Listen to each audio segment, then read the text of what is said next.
You just mentioned that you thought, or I'm sorry, that you just mentioned Biden apparently is going to go harder on big tech. These are all the articles, that I was looking at. You were seeing it. Well, so here's something funny that's happening right now. TechCrunch reports YouTube is testing hiding dislike counts on videos. I wonder why that might be. Yeah. Could it be that every single video that Joe Biden puts out or that Democrats put out are just slammed by everyone? That's democracy. Now, what is that? Is it a Russian bot conspiracy? Yes. Unknown. That people are saying, I don't like this video from Joe Biden? My question is, where are then the Democrats to counteract that and give an upvote to Joe Biden? They don't exist. No, you know what it is? They're still you know what I think it downvoting is? Trump's content. I think the people who vote for Joe Biden don't pay attention, don't watch the news, have no idea what's going on, and they're not going to watch a Joe Biden video. The Trump supporters, the conservatives, the moderates, the people who are quote unquote red-pilled, who have woken up to the media's lies and the narrative, it's because they're looking at videos of Trump. They're watching the source material on YouTube and then going, I don't like this. So YouTube now has to intervene and remove the dislike button counter. It's a matter of time until they remove the live views counter as well, because there are times that they are streaming the Biden giving remarks at the White House, or even during the campaign.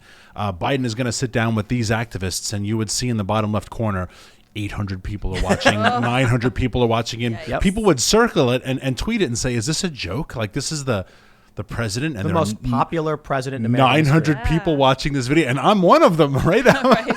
But listen, Democrats have always gone for low information voters. Yeah. And a lot of people might be like, oh, here we go. Tim Pool is so biased against Democrats. He's right wing. No, actually, I'm pretty far left politically. It's kind of strange.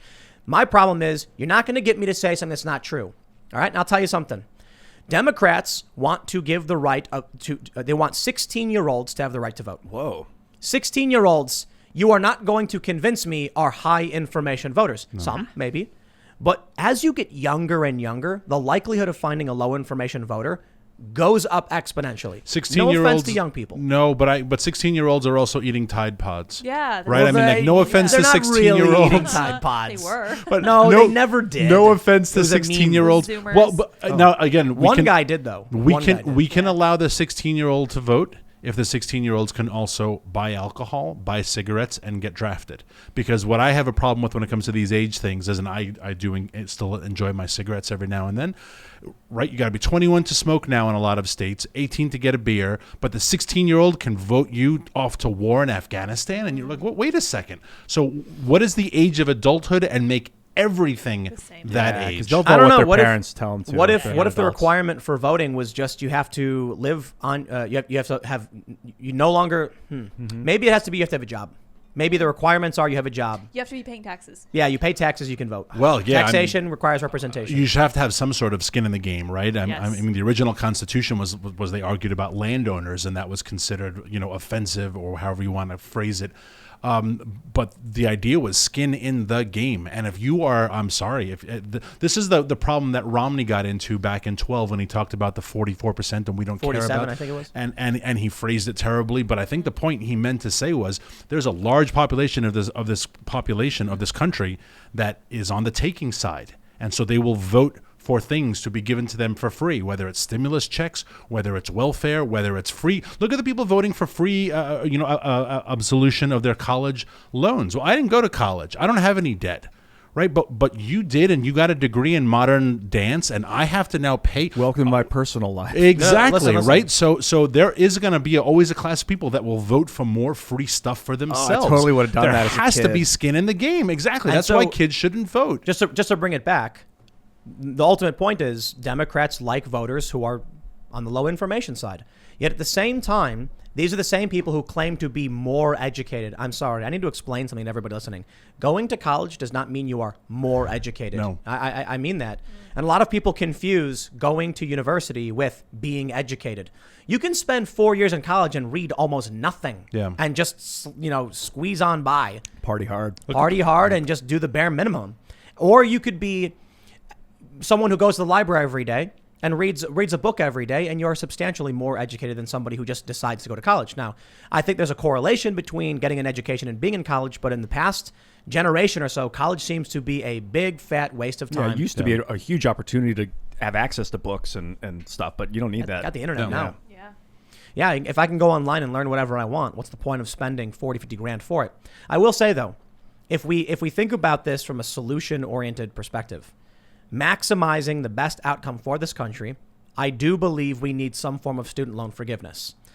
Probably in the form of eliminating interest rates, and at this point saying, pay off your principal. You borrowed the money, you got to pay it back. Maybe with inflation as a standard, interest rate, not compound interest or anything like that. But I will point out too, for a lot of these people on the left who are like, we should have our student loans forgiven. That would be, and this is what they don't understand, giving a $50,000 grant to the wealthiest Americans. Yeah. Fund the rich? No. So I Is wanted that to, what they want to do? I wanted to Google this before I talked about it, and some of the largest endowments in American university systems. Harvard has over $40 billion in endowment. So if you want to talk about student loan absolution, why doesn't Harvard kick in some of their $40 billion, which literally just accrues interest every year? They charge these people $70,000 a year. Yale has, $27 billion? $30 billion. Stanford, 27. Princeton, 25. MIT, 17. So if we want to talk about student loan forgiveness, obviously there has to be a reform of the tuition system because it is being paid for by the taxpayers. But why doesn't Harvard give up some of their damn money to pay those guys who have useless? I mean, quite honestly, if you have a graduate degree in critical race theory from Harvard, you have a useless degree. I'd like to give a shout out to our good friend Will Chamberlain and say, seize the endowments. That's right. When you say endowments, is that the yearly, government gives them $30 billion a year? No, this is rich people who write $100 million check and they want to endow a chair in their name, or they want to endow a building or whatever. But Harvard's been around for 200 and something years, and they've accrued over time. So that's money sitting in an account? Exactly, literally sitting in the bank. Just the other day, Georgetown announced they got a $100 million grant from somebody. I forget who. $100 million donation. Georgetown's going to take that $100 million, they're going to put it in the bank. They're not going to drop the tuition rate for any of their students a dime. They're just going to put it in the bank and say, thank you very much for your money. What I can't understand, I know we were supposed to be talking about YouTube dislike count, but I think It's all related. it is. I really do think so. I think that these people who go to university, think about it for 2 seconds. They're told to do it. Not everybody. I know a lot of you listening probably went to college, you didn't realize it. But there's a lot of people who are like, what should I do? Yeah. And then someone comes along and says, you're going to take out $50,000 worth of loans.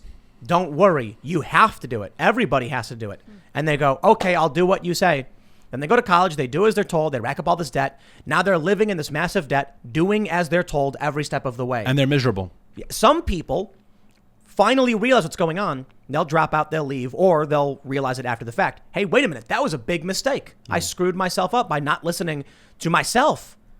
Now, you look at these people, these college educated, they say, overwhelmingly vote for Democrats.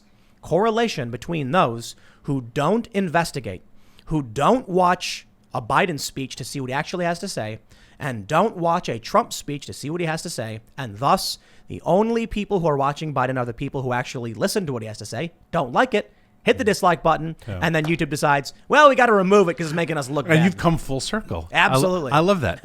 Yeah. No, you're absolutely right. And when you get into the college level, the way YouTube is removing content, the way universities are removing content that they don't like, the way they're banning certain clubs, banning certain speakers. Heck, it wasn't that long ago that people like Ann Coulter tried to speak at Berkeley that it looked like the Minnesota riots. Yeah. And you say, well, you are not being sent off to D-Day, right? But you, 19-year-old boy, can't handle the fact that a woman whose commentary you don't like is on your campus. Just, you know what?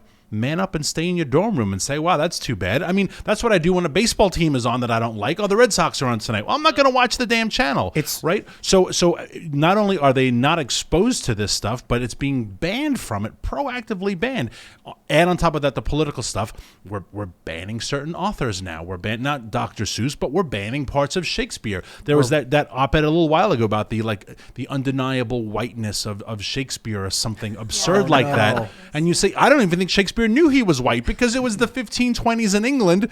He just knew he was Shakespeare, and we're banning those types of things. Who was the dude from Braveheart? That movie's based off of William Wallace. Yeah, I think someone graffitied a wall in Scotland saying William Wallace was racist or something. And someone commented, I'm pretty sure he never even saw a black person in his entire life. No, I guarantee you he never did. Yeah. Right? I mean, it was 13th century. Yeah. You know? Dude, everybody was racist back then.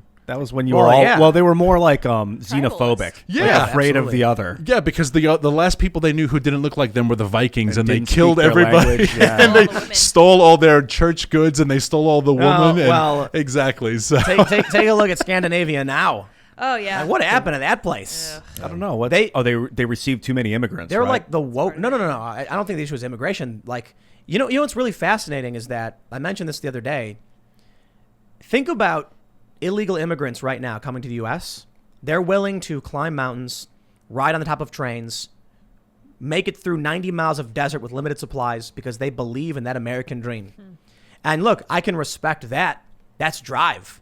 But you got to come in the proper way for a variety of reasons. We don't want people going through the desert risking their lives. yeah. And we want to make sure that when they come here, they're given real opportunities. If they just come in, they get exploited, and it creates a lot of problems economically for many of the migrants.